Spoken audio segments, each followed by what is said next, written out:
근데 필러는 되게 안전하다고 좀 유명하지 않나요? 필러가 일반적으로는 안전한데 그래도 이제 필러라는 게 공업적으로 만든 거기 때문에 우리 몸에서 필러가 들어왔을 때 그거를 외부 물질로 인식을 하면 거기에 면역 반응, 면역 공격을 해서 염증이 생길 수가 있습니다. 그런 측면이 이제 에서는 덜 할 수 있고 에서는 조금 더 있을 수가 있어요. 안녕하세요, 닥터CL 이승윤 원장입니다. 요즘 저한테 이제 다른 병원에서 필러를 맞고 어떤 부작용을 겪어서 오시는 분들이 많은데요, 그런 부분에 대해서 오늘 말씀드리도록 하겠습니다.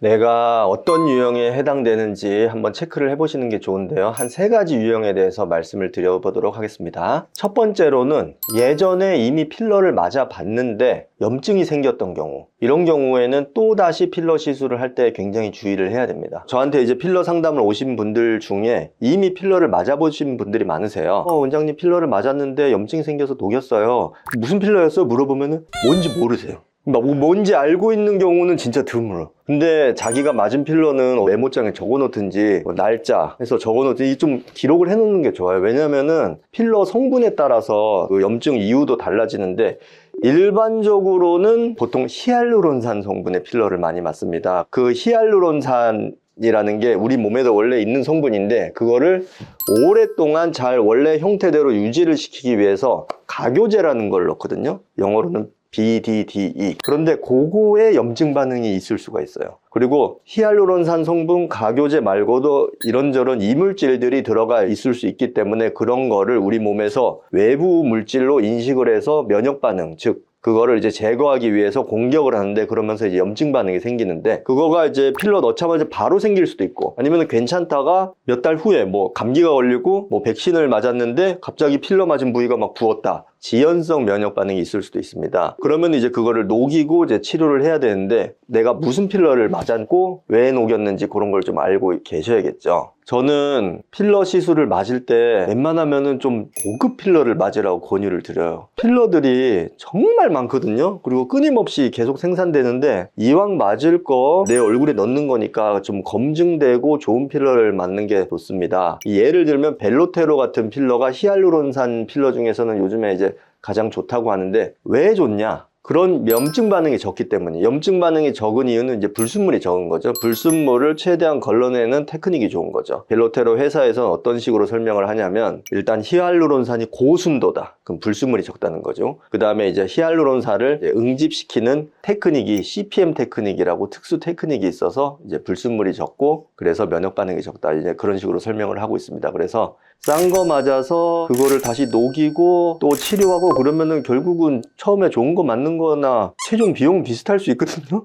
이왕 맞을 거 이제 좋은 거 맞는 게 좋죠. 아니, 근데 그 맞았던 필러를 다른 부위에 맞으면 염증 반응이 안 일어나지 않을까요? 그렇지가 않아요. 왜냐면은 우리 몸에서 그거를 한번 공격을 하면은 우리 몸의 면역 시스템이 굉장히 정교하고 똑똑하기 때문에 기억을 하고 있습니다. 기억을 하고 있어서 같은 성분이 들어오면 다시 공격을 해요. 그래서 뭐 내가 저번엔 팔자에 염증이 생겼으니까 이번에 이마에 맞는 건 괜찮지요? 그게 아니죠. 동일한 성분이 이마에 들어오면 이마를 공격합니다. 그 필러는 피해야죠. 만약에 예를 들어 히알루론산 필러를 맞았는데 면역 반응이 생겼다, 그러면 또 히알루론산 필러를 맞았을 때 면역 반응이 또 생길 확률이 있어요. 왜냐면 성분들이 비슷하기 때문에. 그래서 그러면은 이제 히알루론산 필러 말고 다른 콜라겐 생성 엘란세라든지 아니면 지방이식, 그런 다른 거를 해야 되기 때문에 뭐 때문에 내가 부작용이 생겼는지, 어떤 필러인지를 알고 있어야죠. 두 번째로는 이미 얼굴에 볼륨이 충분하고 꺼진 곳이 별로 없어서 이제 굳이 필러를 맞지 않아도 되시는 분들도 있고, 특히 이미 과하게 맞고 오신 분들이 또 더 원하는 경우가 있습니다. 그러면은 저는 최대한 만류를 드리거든요. 굳이 할 필요 없다고. 근데 또 그 와중에 또 꼭 원하시는 분들이 있으면 개인의 취향을 존중해서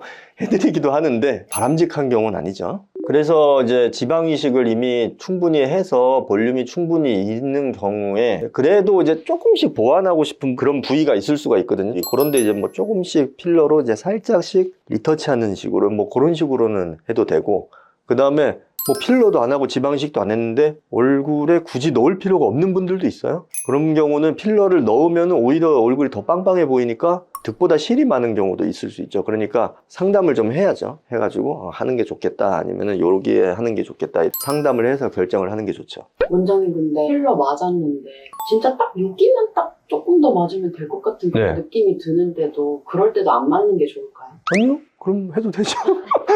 근데 그게 내가 생각하는 거랑 실제로 거기를 해서 좋을 거랑은 또 달라요. 내 생각에는 여기를 하면 좋을 것 같은데 실제로는 거기를 해가지고 좋지 않을 경우도 있거든요. 그래서 이걸 좀 상담을 해봐야 돼요. 예를 들면 이마를 이렇게 맞았는데 가운데만 동그랗게 맞았어요. 그럼 바깥쪽이 꺼져 보인단 말이에요. 눈썹 위에 꺼지고, 여기가 신경 쓰여요. 그럼 여기만 좀 어떻게 할 수 있어요? 그러면 이제 바깥쪽에 이렇게 하는 게 좋죠. 근데 또 그때도 가운데 뭐 넣는지를 알고 계셔야 돼요. 또 웬만하면 비슷한 거를 넣는 게 좋으니까요. 항상 기록을 해놔야 됩니다. 뭘 넣는지. 만약에 모를 경우에는 알 수 있는 방법이 병원에 전화. 원장님이 보셨을 땐 전혀 모르죠. 알기 어렵죠. 근데 이제 병원이 막 폐업했다. 폐업한 경우도 있어요. 뭘 넣는지 모르겠어. 근데 이걸 어떻게 하고 싶어요. 그러면은 일단은 히알루론산이라고 가정을 하고 그 히알루론산 필러 녹이는 히알라젤을 먼저 맞아봐요. 녹아지면은 히알루론산 필러를 맞은 거죠. 근데 안 녹아지면은 이제 딴 거죠. 세 번째, 필러를 잘못된 곳에 넣은 경우. 꺼졌다고 무조건 넣는 건 아니에요. 왜냐면은 얼굴이 넓어지는 걸 원하시는 분은 거의 없으세요. 옆볼이 꺼졌다고 무조건 옆볼을 막 다 채우고, 관자가 꺼졌다고 무조건 다 채우고, 많은 분들이 땅콩형 얼굴이라고 위쪽에 관자를 채우고 아래쪽에 옆볼 꺼진 데를 이제 채우기를 원하시는 분들이 있는데, 저는 광대 뼈 수술은 무서워서 위아래로 채워주세요. 그러면 이제 광대 높이에 맞춰서 채우면 이제 얼굴이 그만큼 넓어지는 거죠. 여백이 많아지고. 그래서 이제 그런 경우에는 무작정 그러는 게 아니고, 이제 시술 결과를 이제 어느 정도 이제 제가 예측을 해드려요. 요렇게 될 건데 괜찮을 것 같으세요? 어떠세요?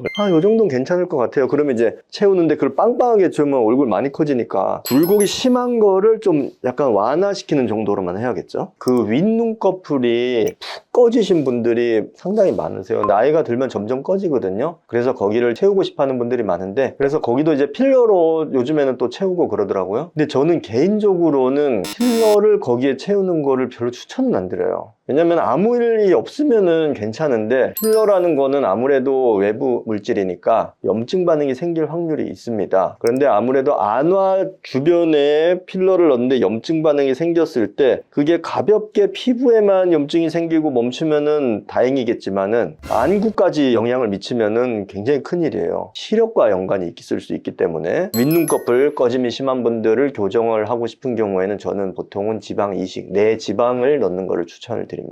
방금 말씀해주신 분들은 아예 필러를 맞을 수 없나요? 필러를 맞았는데 염증 반응을 겪으신 분들은 아까 말씀드린 것처럼 어떤 필러를 맞았는지를 미리 기록을 해놓든지 아니면 병원에 물어봐서 알고 있다가, 히알루론산 필러를 맞았으면은 뭐 엘란세 같은 필러를 맞는다든지 아니면은 그냥 지방 이식을 한다든지 그런 식으로 다른 종류의 필러를 맞는 것이 좋습니다. 오늘은 필러 부작용에 대해서 조심해야 되는 3가지 케이스에 대해서 말씀드렸습니다. 궁금한 점이 있으신 분들은 댓글을 남겨주시면 제가 답변을 해드리도록 하겠습니다. 감사합니다.